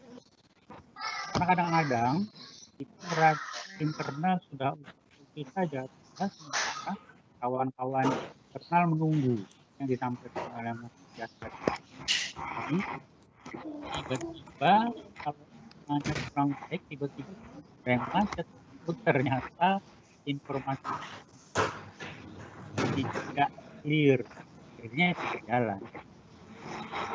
Itu saja. Terima kasih. Ya, terima kasih Mas Nanang. Dan kita minta gongnya terakhir ini Pak Dirjen, Pak Iwan. Silakan Pak. Terima kasih Mas Indra. Pertama-tama saya sangat berterima kasih sekali sudah ikut belajar pada diskusi kita pada pagi ini. Saya senang sekali sudah dapat ide-ide yang lebih menajamkan, kemudian membuka pikiran perspektif kita tentang bagaimana melakukan inovasi-inovasi untuk saker yang ada di Kemdikbud, khususnya bagi saya yang di GTK gitu ya. Jadi terima kasih buat kesempatannya. Memang tujuan kita untuk menghadirkan sebuah pendidikan yang betul-betul kalau menggunakan istilah Ki Hajar kembali berhamba kepada sang anak, yang betul-betul melihat siswa sebagai hal yang paling penting, memandang murid dengan rasa hormat, melahirkan inovasi-inovasi ini sangat perlu sesuai dengan arahannya Pak Presiden. Apa yang sedang kita lakukan adalah bagaimana menemukan celah-celah supaya bisa melakukan inovasi tersebut, pun prosedur-prosedur tentunya perlu tetap diperhatikan dengan baik, mekanisme yang ada, tapi tidak menyurutkan semangat kita untuk terus melihat peluang untuk melakukan inovasi dengan lebih cepat, lebih efektif, lebih efisien. Tujuannya kembali lagi adalah bagaimana murid-murid kita bisa lebih cepat mendapatkan pelayanan yang lebih baik sehingga hasil lebih baik. Lagi terima kasih kepada Bapak-Bapak pada kesempatan hari ini. Semua ide tadi sudah saya catat, jadi nanti bisa menjadi referensi saya juga untuk ke depan. Dan mudah-mudahan kita bisa berdiskusi lagi di lain kesempatan. Terima kasih. Assalamualaikum warahmatullahi wabarakatuh. Waalaikumsalam. Terima kasih atas kesediaannya Pak Dirjen, Pak Iwan Syahril, Pak Adrianus Sidot, Pak Tias, Mas Nanang. Ya, waktunya, sharingnya luar biasa. Mudah-mudahan tidak berhenti di sini, kita bisa diskusi lagi di lain kesempatan. Saya juga bisa terima kasih pada para audiens, para peserta diskusi yang pertanyaannya sebetulnya luar biasa banyak, tapi sayang waktunya tadi tidak cukup. Kata Pak Adrianus, memang kita butuh waktu yang lebih panjang kalau diskusi pendidikan.